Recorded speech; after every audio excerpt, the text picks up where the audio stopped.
గురుభ్యో నమః. నా క్రిందటి వీడియోలో 33వ శ్లోకం యొక్క విపుల భావాన్ని తెలియజేస్తూ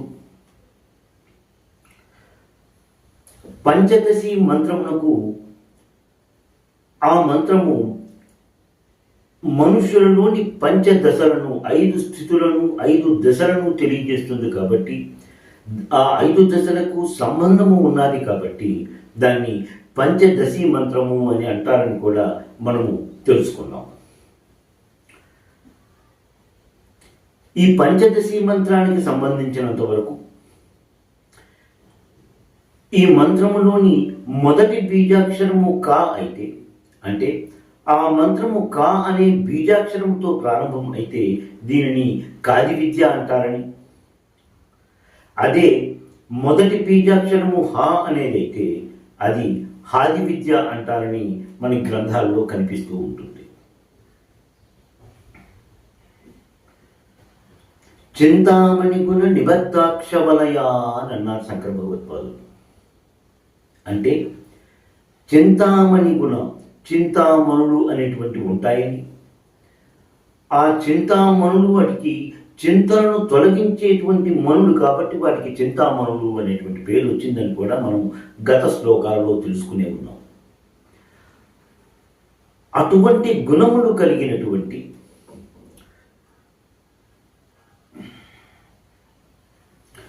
మనులతోనూ పూసలతోనూ చేసినటువంటి ఒక జపమాలను తీసుకోవాలి అని అన్నారు. ఆ జపమాలతో జపము చేస్తున్నాము, జపము చేసిన సాధకుడు అని అన్నారు. చింతామణి గుణ నిబద్ధాక్ష వలయ, ఆ మాలని జపమాలని కూడా మనము అకారాది క్షకారాంతకములుగా ఉండేటువంటి మాల, అంటే వర్ణమాలలోని అన్ని అక్షరములకు సంకేతాత్మకంగా నిలబడినటువంటి అటువంటి జపమాలను తీసుకుని అది చింతామణుల వంటి గుణము కలిగినది ఉన్నటువంటి మాలను తీసుకొని దానిని సాధన చేస్తున్నటువంటి సాధకులు ఏ విధంగా సాధన చేయాలి అనే విధంగా కూడా తెలియజేస్తూ, ఏ విధముగా జపము చేయాలి, ఏ విధముగా సాధన చేయాలి అనే విషయాన్ని తెలియజేస్తూ శివాగ్నవు అని అన్నారు. శివ అంటే శక్తి త్రికోణం. మనము భావించవలసింది ఏ విధముగా ఉన్నది అంటే, సహస్రారములో ఉన్నటువంటి అమ్మవారిని హృదయస్థానముకు తీసుకుని వచ్చి, స్వాధిష్టానంలో ఉండేటువంటి స్వాధిష్టాగ్నిని హృదయస్థానానికి తీసుకుని వచ్చి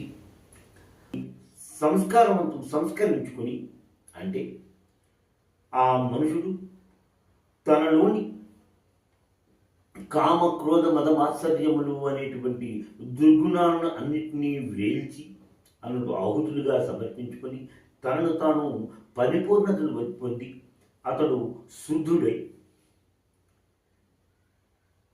జపము చేయవలను అన్న విధంగా తెలియజేసుకుంటున్నారు. అక్కడ ఆ జపమును, ఆ హోమముల గురించి తెలియజేస్తూ ఆ హోమ ద్రవ్యములుగా లేక ఆ హోమములో వేసేటువంటి నేతిగా ఎటువంటి దాన్ని ఉపయోగించాలి అనే విషయంగా చెబుతూ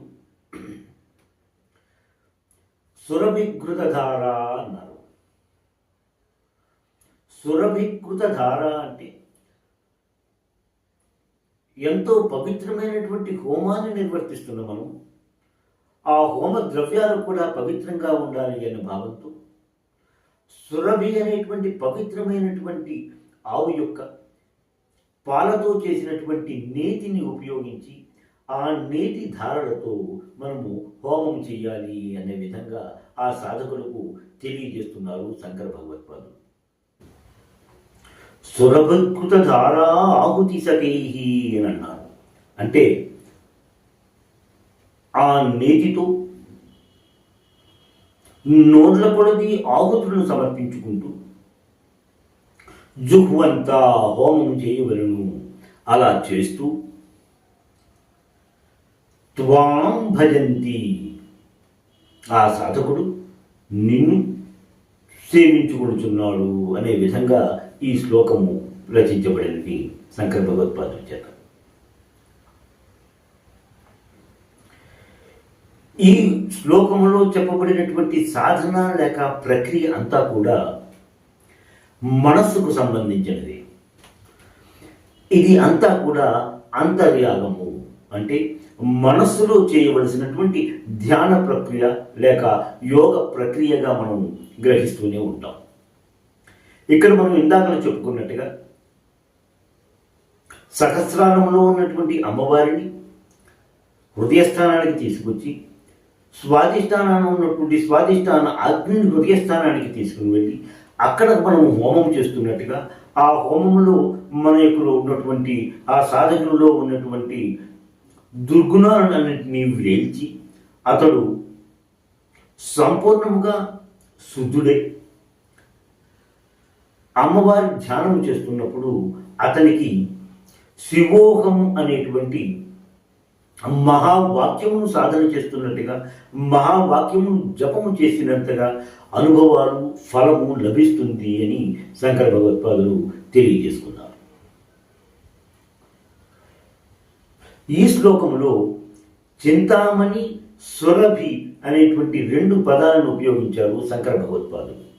ఆ 2 కూడా మన భూమిలోని లభిస్తూ ఉంటాయి కనుక చింతామణుల వంటి మనులు, సురభి వంటి ఆవులు, అంటే ఆ సాధకుడు తన జీవిత కాలంలోని అతను జీవించి ఉన్నప్పుడు కూడా అంతటి పరమానందాన్ని బ్రహ్మానందాన్ని పొందగలడు అనే విషయంగా శంకర భగవత్పాదులు ఈ శ్లోక రచన చేసినట్టుగా మనం గ్రహించుకుంటూ ఉంటాం. ఈ శ్లోకంలో చెప్పినటువంటి బ్రహ్మానందము లేక పరమానందము ఎంత విశిష్టమైనది అనేటువంటి దాన్ని కూడా మనము తెలుసుకోవాల్సిన అవసరం అయితే కనిపిస్తూ ఉంటుంది. ఐహిక సుఖమును అనుభవించినటువంటి మానవుడు పొందేటువంటి ఆనందము మనుష్యానందము అంటారు. ఈ మనుష్యానందానికి 100 రెట్లు మనుష్య గంధర్వానందం. ఈ మనుష్య గంధర్వానందానికి 100 రెట్లుగా చిరలోక పితరానందము కనిపిస్తూ ఉంటుంది. ఈ చిరలోక పితరానందానికి 100 రెట్లు అజానన ఆనందము. అజానన ఆనందముకు 100 రెట్లు కర్మ దేవానందము. దీనికి 100 రెట్లు దేవానందము. దీనికి 100 రెట్లు ఇంద్రానందము. ఈ ఇంద్రానంకు 100 రెట్లు ఆనందము ఉండేది బృహస్పతి ఆనందము. ఈ బృహస్పతి ఆనందానికి 100 రెట్లుగా కనిపిస్తూ ఉంటుంది ప్రజాపతి ఆనందము. ఈ ప్రజాపతి ఆనందానికి 100 రెట్లు బ్రహ్మానందము లేక పరమానందము. అంటే మనము పొందేటువంటి ఐహిక ఆనందానికి శంకర భగవత్పాదులు ప్రతిపాదించినటువంటి ఈ బ్రహ్మానందం ఎన్ని రెట్లు గొప్పగా ఉంటుంది, ఎన్ని రెట్లు ఆనందాన్ని మనకి ఇస్తుంది అనే విషయంగా మనం అర్థం చేసుకోవాల్సిన విషయం అయితే ఉంటుంది. గత శ్లోకాలలోనూ మనం ఒకసారి చర్చించుకున్నాము. అమ్మవారి యొక్క మెరుపుగా మెరిసినటువంటి ఆ సౌందర్యాన్ని ఒక్కసారి తిలకించినటువంటి మానవుడు, ఆ సాధకుడు తన జీవితాంతము కూడా ఆనందాన్ని పొందగలుగుతున్నాడు అని ఆ శ్లోకంలో చెప్పుకుంటుంది. అటువంటి ఆనందాన్ని పొందాలి అంటే సాధకుడు ఏ విధంగా సాధన చేయాలి, ఏ విధమైనటువంటి హోమాలు చేస్తున్నట్టుగా అతను సాధన చేస్తూ ఉండాలి అనే విషయాన్ని పంచదశి మంత్రం ద్వారా తెలియజేశారు శంకర భగవత్పాదులు. నేను ఇందుకు క్రితం చెప్పినట్టుగా ఇదంతా కూడా అంతర్యాగము, మన మనస్సులో చేసినటువంటి యోగ సాధన ప్రక్రియ అని మనం తెలుసుకున్నాం. లలితా సహస్రనామాలలోనూ అంతర్ముఖ సమారాధ్య బహిర్ముఖ సుదుర్లభ అనేటువంటి నామంగా కనిపిస్తూ ఉంటుంది. దాని ద్వారా కూడా మనం తెలుసుకునేది ఏంటంటే, అమ్మవారిని సాధన చేసే విధము ముఖ్యముగా మనసులో జరుగుతూ ఉండాలి, అంతర్యాగం జరుగుతూ ఉండాలి అన్న విషయాన్ని సందేశాత్మకంగా మనకు తెలియజేసినట్టుగా మనకు గ్రహిస్తూ ఉంటాం. లలితా సహస్రనామాల్లోని మహామంత్రాయై, మహాయంత్రాయై, మహాయాగ క్రమారాధ్య అనే నామం. మహాయాగ క్రమారాధ్య అంటే యాగముల ద్వారా అమ్మవారిని సాధన చేసే విధము, అమ్మవారిని ఆరాధన చేసే విధము, ఆ విధముగా కూడా అమ్మవారిని ఆరాధన చేయాలి అనే విషయంగా అక్కడ మహాయాగ క్రమారాధ్య అనే విషయంగా లలితా సహస్రనామాలలో నామం కనిపిస్తూ ఉంటుంది. ఈ నామాలను ఈ శ్లోక భావానికి మనము అన్వయించుకోవచ్చు. గణపతిని కూడా ఇటువంటి భావాన్ని తెలియజేస్తూ తన ఉమా సహస్రంలో ఓ శ్లోకాన్ని చేశారు గణపతి ముని. ఉపసంహృత ముఖలేభ్యో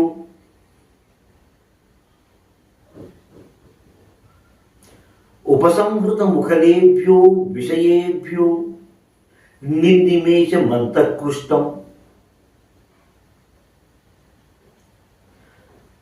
హృది దృఢపదేన చక్షుద్వద్రూపే హోయతే మదంబ ప్రాణి. మనసులో అమ్మవారిని స్థిరముగా ఉంచుకుని మిగిలిన ఐహిక కోరికలంతన్నీ దూరముగా ఉంచి అమ్మవారిపైనే దృష్టి ఉంచి సాధన చేయడము, అలాగ హోమము చేయడము అనేటువంటిది ఒక దానిని ప్రాణాగ్నిహోత్రము అంటారు అనే విషయంగా గణపతి ముని తెలియజేసుకున్నారు. ఇందాక మనం అనుకున్నట్టుగా చింతామణి గురు నిబద్ధాక్ష వలయ అనే విధంగా చింత అనే పదాన్ని తీసుకుంటే ఆలోచన,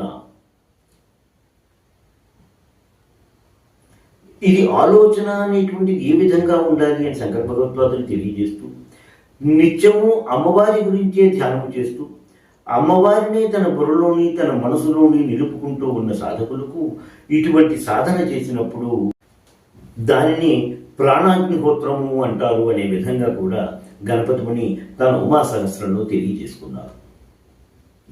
ఇంకా ఈ శ్లోకానికి యంత్రముగా శ్రమ చతురస్రాన్ని నిర్మించుకొని దాన్ని రాగి రేకుపైన కానీ బంగారు రేకుపైన కానీ లిఖించుకొని ఆ యంత్రమును 45 రోజులు ప్రతిదినము పూజ చేస్తూ ఈ శ్లోకమును ప్రతిదినము 1000 పర్యాయములు పారాయణ చేస్తూ ప్రతిదినము పెసరపప్పు, అన్నము, తేనె నైవేద్యముగా సమర్పించుకున్న వారికి అధిక ధనలాభం కలుగుతుంది అన్న విషయంగా ఈ శ్లోకాన్ని తెలియజేశారు. ఈ యంత్ర పూజ చేస్తున్నప్పుడు ఆ యంత్రముపై వెండి నాణ్యములు కానీ ఒక వెండి ఆభరణాన్ని కానీ ఉంచుకుని చేయవలసిందిగా ఈ శ్లోకంలో చాలా గ్రంథాలలో కనిపిస్తూ ఉంటుంది. దీనితో 33వ శ్లోకం యొక్క విపుల భావము పూర్తి అయినది. శ్రీమాత్రే నమః. స్వస్తి. ఎంతో అధ్యయనం చేసి మీకు అందిస్తున్న ఈ వీడియోలను ఆదరిస్తారని భావిస్తున్నాము. మా ఈ ఛానల్ని సబ్స్క్రైబ్ చేసి ఈ వీడియోలని లైక్ చేయండి ప్లీజ్.